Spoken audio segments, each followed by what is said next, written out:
Jennifer Scuro. This is Monica Vilhauer.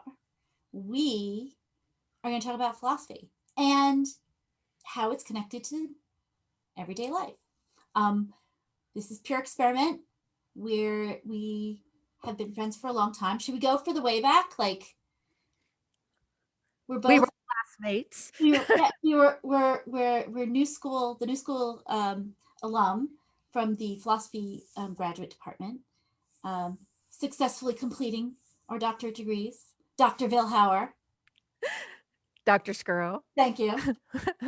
I am a Seems like doctor, such a long time ago. not that kind of doctor. That's part of the topic we're having today because I think knowing what philosophy can do and how important it can be for navigating the nowadays, the political, social, cultural climate we live in. I think, and of course, your area expertise, not being an academic per se, pursuing outside of academic settings. Most people think you get a philosophy degree, you sit, you teach, you have students, you write books. You've done all those things, check, check, check. But now you are. Now I'm an escapee. Yeah. And that said, you were successful in the context of academic philosophy. You were a good teacher. You were making your way through the academic ranks. You were showing up for conferences and stuff and doing, work within your field that even amongst those in your field, maybe they didn't appreciate, which it's very hard to watch because there you are laboring away at something very specific, but something that you very much love, which is also something that I've loved about your work, which is your work on Gadamer. And a lot of people don't know, who Gadamer is. I study Levinas. Nobody knows who Levinas is. What are we doing? Well, I've been really enjoying my new life of doing philosophy outside of the academy.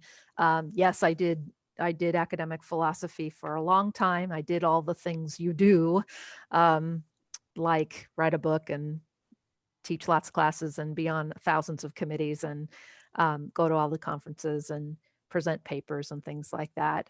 But I've been really excited to try to bring philosophy to regular problems that people are dealing with every day, and to expose people to the practical value of philosophy for their lives. So I'm excited to talk about that today. And I think that's also here. why I want to make it, we want to do a series of these. And so today is our first one as our introduction. You doing the practical philosophy, my contribution to this, my compliment is that this is also an act of public philosophy. And that could be something we discuss as we go through these and see what value they might have for others and what audience might be interested in what we have to say. But I think that's why we have to really start with today's topic, because I think what we're doing this for in part is as an overflow for the interest in philosophical counseling. And I think I'm just going to say it. The O Magazine interviewed you. And honestly, if there's an audience, we need to do more talking. So let's talk more about what it is that you do as a philosophical counselor. Well, we're going to talk more about that next time. We'll talk a little bit about that today, but we're going to talk about the practical value of philosophy, or doing practical philosophy today. And then next time we'll talk more about philosophical counseling. Yeah, as an abstract intellectual exercise. What's the misconception? What do people understand about philosophy, and how erroneous is it? What's the mistake? Well, I think, a lot of people do think of philosophy as this abstract intellectual exercise. And I mean, to be frank, it is that way in many academic circles, but I don't think that's the spirit of philosophy coming out of Socrates, which was really about living a better, healthier, more flourishing human life, and really practical stuff. I think for Socrates and the Greeks in general, philosophy was seen as kind of medicine for the soul, and a way to cultivate our well-being, both personally, like in our individual lives and as communities. So I think philosophy was about better understanding what it means to be human, what it means to live a good life, a life of integrity and wisdom and justice and freedom and that sort of thing. So I think that the true spirit of philosophy is very practical. I find that most people who are living their lives or thinking they're happy and healthy don't need philosophy or don't think they need it. But unfortunately, that naivete, pervasive in our culture, does not, it shows its wear once you hit the limit of a crisis, once you hit the limit. And we're living in a pandemic. So if any time is a good time to look at what philosophy can provide in its practicality, it would be now because so many people who had thought maybe well-being was available to them have suddenly discovered it's not that easy. Yeah. I mean, I think people do really turn to philosophy in times of crisis, in these hard times, when they're struck with these big questions that they can't answer, like what is the meaning of it all? What's the purpose of my life? What is the right thing to do? How should I be living? Who am I? Especially now that I lost my job during the pandemic or something, and I'm staying at home, all the time. Who do I want to be? How should I live an authentic life that isn't just kind of going with the flow of the mainstream?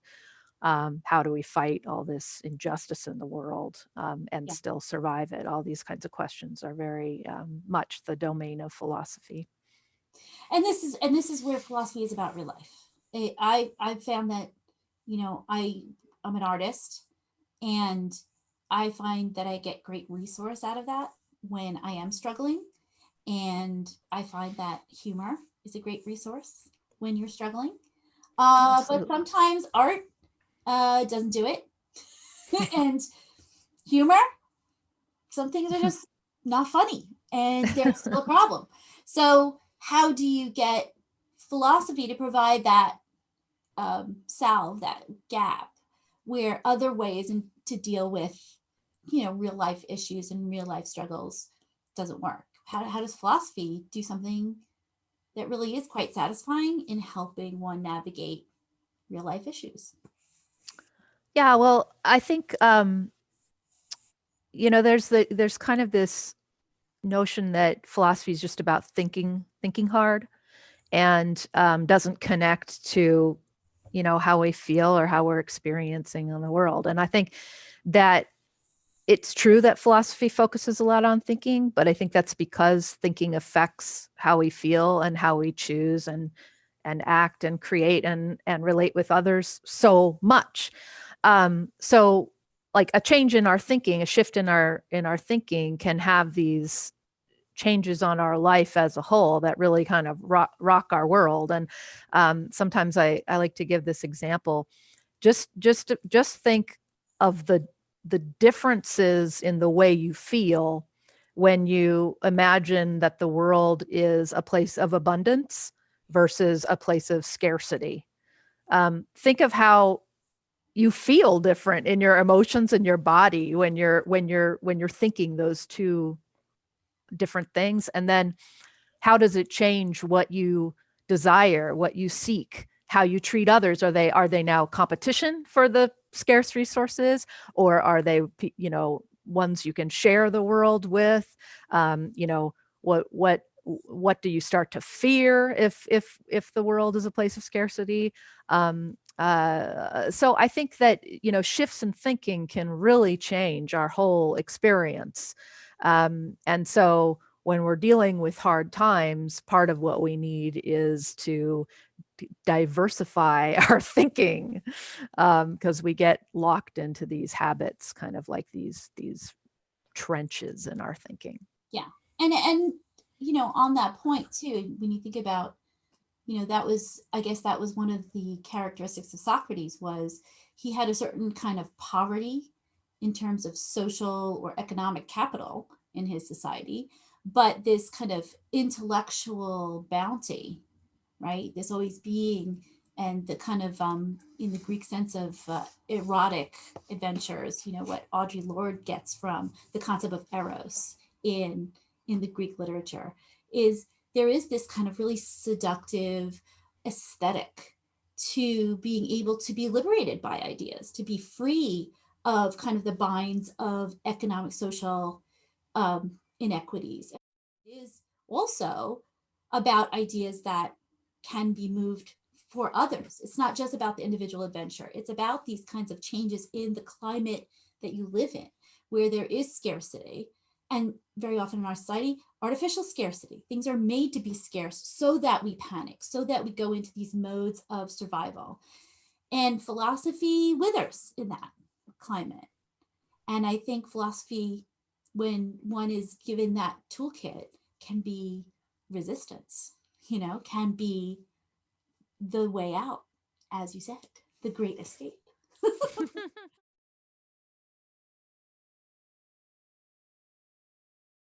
So, ways you found to do practical philosophy. Tell me a little bit more about how practical philosophy is a kind of thing within the field of philosophy, but again, not academic philosophy proper, but this kind of like in between state of, everyday life and, or the everyday, pop philosopher kind of, Yeah. the psychotherapeutic babble that you might hear that sounds like philosophy is not really philosophy.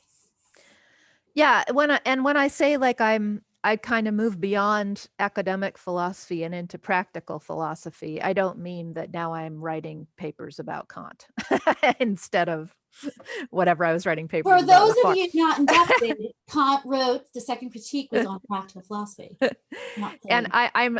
it means that I'm not only am I trying to focus philosophy on everyday problems and struggles, as a tool to deal with everyday struggles, but I'm trying to do philosophy in living, breathing conversation.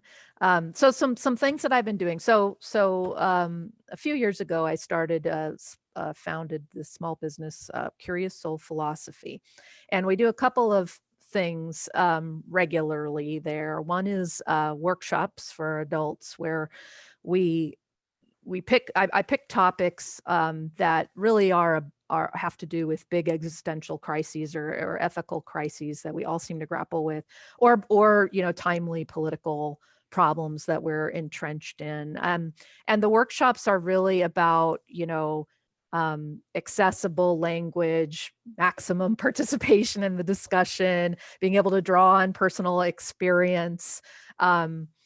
So, I'm not a lecturer in these settings. I'm a participant, thinking participant, conversation partner in the workshops, but I also can give like a lot of background on the philosophy that we're working on together. So, I mean, I've done some workshops on things like the search for meaning, or environmental ethics, or the Stoics and how to handle uncertainty and anxiety.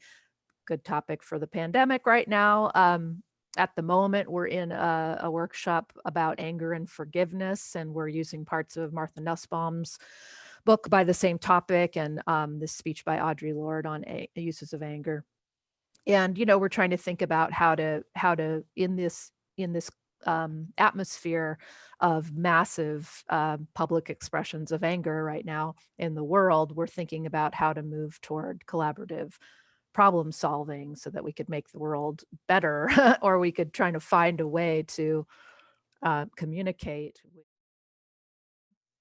So uh, so workshops are kind of like half study group and half group counseling. So we do study chunks of text together and try to understand what they are saying, but we spend a lot of time trying to apply those insights to our own lives, both personal and political. And the personal is political in many ways, as we know from the second wave feminists. So we're trying to, apply these insights to try to help make our lives better. And we often concoct these little experiments that we try during the week, like in our anger workshop. We think we try to catch ourselves when we are getting angry during the week and say, okay, what is it that I'm desiring right now? person X to go to jail and suffer. Okay. Now, would person X going to jail and suffer, I'm sure you can fill in who person X is, would that, solve the problems that we're having? Oh, they wouldn't? Okay, well, maybe what would solve the problems that we're having? And then see if that kind of changes the emotional state and shifts toward a more forward-looking perspective, and how can we channel anger into something productive. um and then you mentioned philosophical counseling, which I always also do, and that is one-on-one conversations, and that's a different format, because instead of studying a, a text and kind of getting the insights out of it and applying it to our life, we're studying your life is the text that we are studying. We are studying the text of your life. And we bring philosophical insights to your life problems as they are relevant. So we're opening up the story of your life. We're thinking about the kind of operating assumptions and values that are kind of lying behind or fueling the problems that you're dealing with, and we sort of bring them to light and examine them and compare them to other kinds of potential truth claims and values that are out there, and we talk through them to help get you into a more self-aware place of what you believe, what what you value, what you're doing, seeing if those things are really lined up or not. And then using new insights that we come to try to make some intentional choices for the future. So it's kind of like, of course, an intentional living. Philosophical counseling Which is, is. it's very different than like life coaching or um, other forms of like psychotherapy, right? And talk therapies. It has maybe borrows some kind of the effects of it, but again, the tools you use or the way in which you might interpret what are maybe symptoms or conflicts or tensions that need to be worked out or need to be, massaged into a kind of comprehension, make it intelligible, right? Um, Yeah.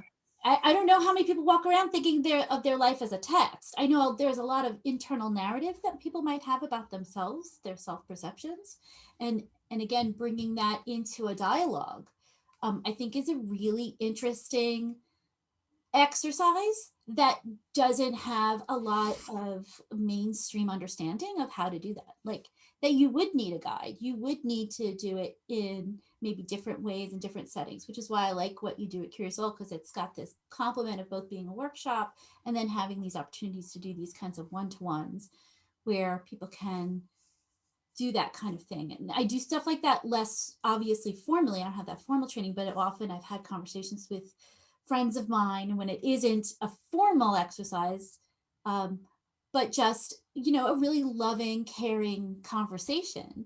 I've had people come to me and say, like, oh my God, every time I talk to you, Jen, there's something I've learned. And it's like, not on purpose. I have no intention. But like you said, maybe that's the connection is that as a trained philosopher, you get to find intention and you get to discover or clarify intention too. I guess that would be a good way of talking about it. That when I talk to people, I'm not actively trying to learn something, but I am really always learning something from people when I talk to them, which I think is because we're trained as philosophers. And that's a real gift, I think, to me. And hopefully then, of course, to the other person I'm talking to or the people I interact with.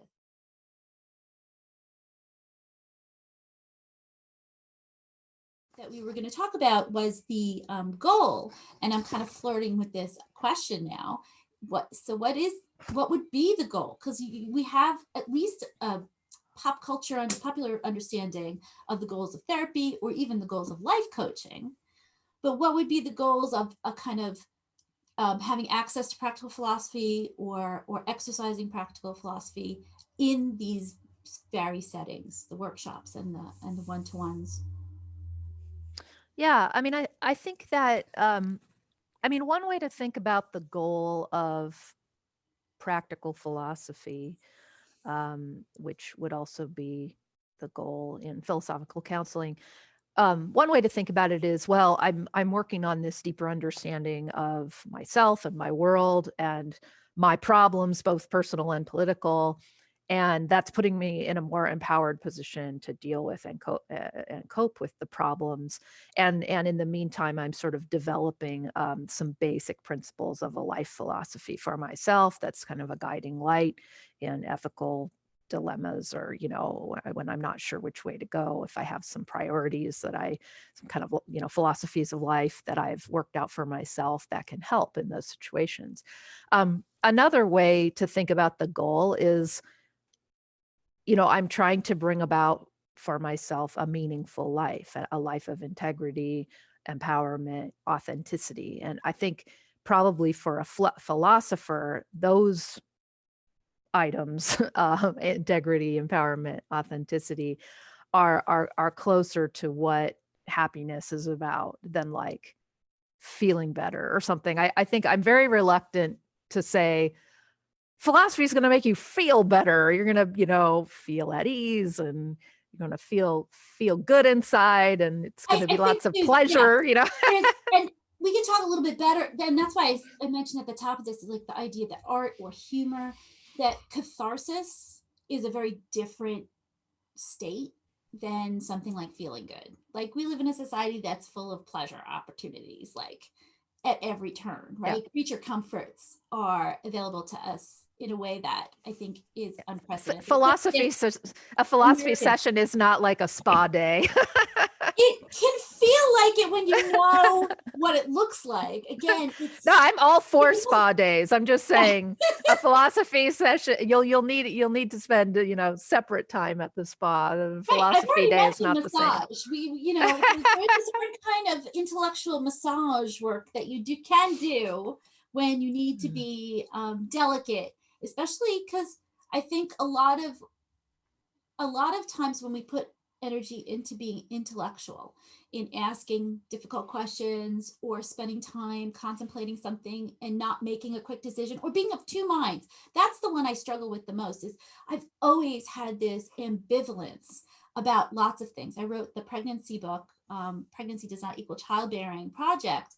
I wrote that because of the deep ambivalence I had for wanting children and not wanting children. There was no way to just simply reconcile, but just saying like, I'm just gonna have a baby, and especially because of how much risk that brought. We live in a society that expects unity, peace, calmness, no fussy women, right? We don't no fussy women. And so philosophy, I think, is one of those things that allows or permits agitation, but without the kind of same risks that one has when one is annoyed or angered, and especially thinking about that workshop you're working on. I think that's what's nice about the resources of philosophical thought, something like using an Audre Lorde as a model to show how to convert what might be this internal kind of desire for things to resolve, the desire to want to feel good or be at peace or not struggle.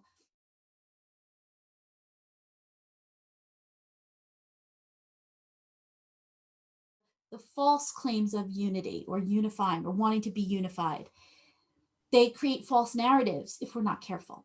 Because what it really takes in a democratic society is to really labor for those to be libertarian, cathartic, and evenly distributed.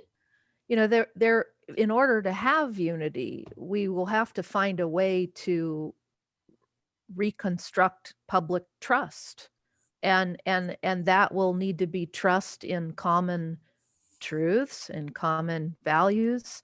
It will have to include acknowledgement of harm done, and commitment to a better future. And all these things are going to be needed to create the public trust necessary for unity. Unity isn't just I don't think it's just a speech act. I mean, is that, and again, this is where the goal. You can't just declare unity. Well, that's the goal of philosophy in a lot of ways, is the honesty that's required to rebuild trust in relationships, political, personal, I know a lot of people who have personal relationships that they can't continue because of the political climate. And, the bad faith acting that comes with a lot of these kinds of technologies. Most of everything has gone online and in a virtual way. It's changed the security of how relationships are established or trust. Can you trust what you see on a screen? Can you trust what you see in social media? Yeah. And the deep fakiness that's Yeah. possible means the future is privatized, right? The future is whoever's got the money and the capital and can manipulate what people have access to. Well, and there, because this online way of we can't even call it discussion. It's like way of shouting at each other. It's between anonymous shouters, because no one ever has to look another person in the eye. They never have to acknowledge the humanity on the other side of, who they're shouting at or whatever. And I mean, this makes a discussion all the harder. It's like this great excuse to be a complete asshole. And there's people, and that's the good thing is that there are philosophers writing on that, what it is to be an asshole. How is that possible? We're a culture that rewards the asshole, and again, in the most Hippocratic sense, right? Some people can do certain things and other people can't, right? You grab them by the pussy is one, right? And but you can't swear, you can't, you know what I mean? Like if it comes out of the one mouth of one person, it's unacceptable. You come out of someone with a lot of social capital. And again, there's a trust factor that one could lie and still be trusted and be bold-faced in their lies, contrasted with those who are speaking from their place wherever they are in the most honest and brutal and loud way they could possibly shout, and they still aren't heard. And I think that when it comes to the kind of volume that we have culturally, again, I think people raised on social media, not me, kind of old, but people raised on social media have navigated that much more adeptly than I have.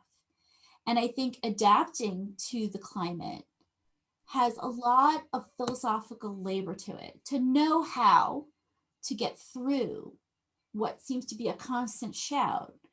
Again, I find that the humor is better, the cleverness is better, makes for good philosophical, content. Some of the stuff I think at one point there was like a thing that went around that said, "Okay, boomer." Like the young people were just so done with the elders shouting at them about what's wrong with them and their, whatever, Starbucks and their, latte. Avocado toast, I believe. Avocado toast. and I felt like an observer in this because I had no skin in the game in those kinds of conflicts. But what I did as a resistance or as a third way, I set up this Marx for the Millennium course. That was like my outlet, was to kind of say, I wish I could give everybody Marx in a way that would give Marx's tools, the tools of Marx, to kind of get away from this idea that there really is an economic set of claims about property and propriety behind all these exchanges. And the fact that the medium is also this virtual, where there's like some of the constraints of like civil behavior when you're with people kind of wasn't even on the table. You really got to negotiate things with people in a way that you got to dispose of them if you wanted. You could just block them, like, on Twitter and stuff. I think for me, that was something that was a more superficial concern. My concern was more in the essential sense of like, the fact is that the younger the people are, the more labor they're doing and the more dismembered they felt. Like it's like the harder they worked, the more in debt they were. And here you have the elders not seeing them as genuinely trying to establish themselves in society. The elders saw them as a scold, like they scolded them. And I felt for them because no one wants to be told what they should do when it comes to living a good life. I mean, they weren't children. The people who were coming up through a lot of these past 15 years have been struggling with establishing themselves economically and politically in the society through the Obama administration. And so I do think in the American context, again, what we're supposed to be doing is exercising democratic trust. I don't really know if we're there. I don't think everybody's committed in the same way to a democratic project. And so I do think philosophy, as one of the goals of philosophy, is to continue to remind us about what the democratic project of a society is supposed to be. Not necessarily in a utopian sense. Again, we aren't going to get to peace and unity, but to be more democratic. I think philosophy, or what does democratic unity come mean? talk to us. We got some stuff. We have, and not in a false deep fake sense, not in a kumbaya, we all have to hold hands and be better. What was Melania? Be best. What that means. You live with someone who is a giant, living your best life, bully, and you want everybody to stop bullying, and you say be best. I cannot reconcile these. That's okay. I used to say at the beginning of my philosophy classes to my students is the WTF moments can be the beginning of philosophy, can be the beginning of a Socratic moment for you. Oh, definitely. Don't put those away. Take them back out, because we'll walk it. Because a WTF can lead to a kind of silence or an exasperation. Yeah. Because things are absurd or things are, seemingly beyond repair. Yeah. And a lot of our national politics looks like that right now.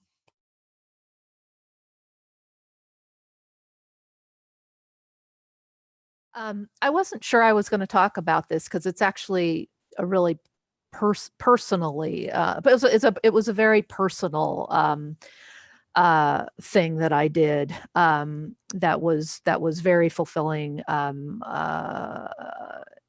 And it was a conversation project that I did for the community about ethics and sports. And I want to just talk about it briefly because this is another way that philosophy can get involved in public conversations or public philosophy or practical philosophy. So I applied to facilitate this conversation on ethics in sports and the epidemic of abuse in sports for Oregon Humanities, which is this nonprofit in town that has support from the National Endowment for the Humanities to do these community conversations on difficult topics. And the biggest abuse scandal in sports history hit the news a few years ago, coming out of USA Gymnastics, and hundreds of athletes were sexually abused by their team doctor, and then that opened up all these investigations, including that movie Athlete A that was on Netflix, everybody watched, about the emotionally abusive context of gymnastics in which these sexual abuse cases could happen so easily. And then, we were hearing about abuse cases all over the world and in all kinds of different sports. So this was really personal to me because I grew up in the abusive gymnastics culture, and I'd really been grappling with that for 25 years, but in a world that had totally normalized it and really saw nothing wrong with it, and saw it as part of this celebrated story of athlete achievement and winning and learning how to suck up any bad things that come your way and still perform. I really want to encourage philosophers to look for opportunities to do practical philosophy in ways that are closely connected to their own crises and their own experiences, because it's incredible. It's incredibly therapeutic, for yourself, but also you can bring something to the conversation that is so much richer than doing it as an outsider or from an objective point of view. And I think a lot of people do think that's what philosophy is. This is armchair, ivory tower, academic exercise. And a lot of us who have come up through philosophy through the Hard Knocks version, I think do understand that there's a deep personal emotional investment in living a philosophical life, and that this is not an accident and it's not just an appendage. It really is part and parcel of who we are. But again, as a gift, not as a burden. I always talk too much. I always ask too many questions. We carry on the faithful work of troublemaking a la Socrates.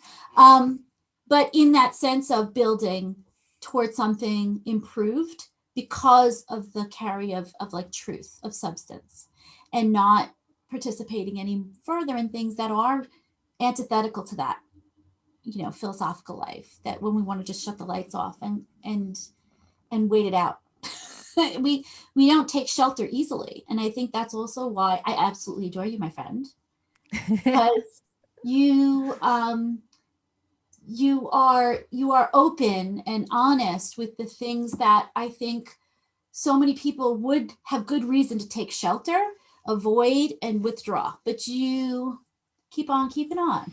And I think that's important. The resilience. I feel like that's a great wrap up. That's a great wrap up moment, and philosophy really helps you to grapple with these crises and to keep on and rather. Oh, what are we going to do for next time? Let's end with like teaser. What's our teaser? So next time we're talking about philosophical counseling in depth, and we're going to talk a little bit about what a session is like, how it's different from psychotherapy in some ways, what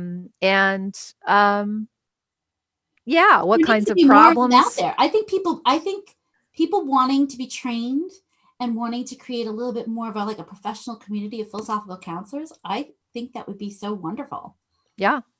So it'll be hopefully inviting to people wanting to try out philosophical counseling as a client, and hopefully it will be inviting to philosophers who are interested in maybe becoming philosophical counselors themselves.